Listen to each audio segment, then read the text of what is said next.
আসসালামু আলাইকুম ওয়া রাহমাতুল্লাহি ওয়া বারাকাতুহু।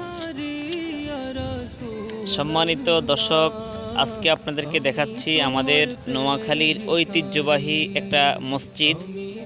খুব সৌন্দর্য এবং খুব সুন্দর পরিবেশে এই মসজিদটি অবস্থিত। এটা হচ্ছে আমাদের নোয়াখালী জেলার সেনবাগ থানার কাবিলপুর ইউনিয়নে অবস্থিত।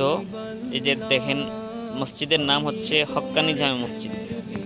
এই মসজিদের প্রতিষ্ঠাতা হচ্ছে বাংলাদেশের শ্রেষ্ঠ ধনীদের মধ্যে একজন, এবং বাংলাদেশের উল্লেখযোগ্য যে সমস্ত কোম্পানি রয়েছে তাদের মধ্যে অন্যতম এক কোম্পানি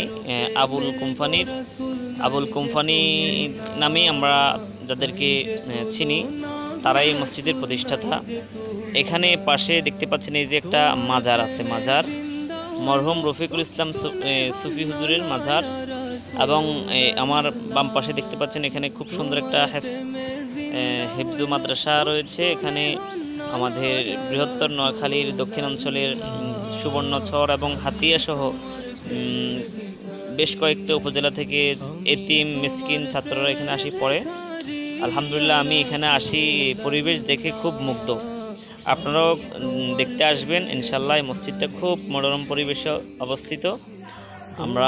এটা যে আমাদের নোয়াখালীর ভিতরে এত সুন্দর একটা মসজিদ আসে, এটা আমরা আসলে কখনো কল্পনাও করি নাই।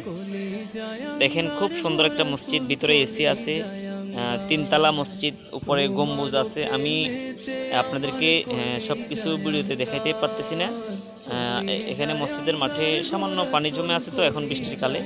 তো খুব অসাধারণ একটা মসজিদ এবং খুব সুন্দর পরিবেশ অবস্থিত। আপনারা যারা দেখেন নাই, দাওয়াত রইল, আসবেন, দেখবেন। এটা আমার শ্বশুর বাড়ির পাশে।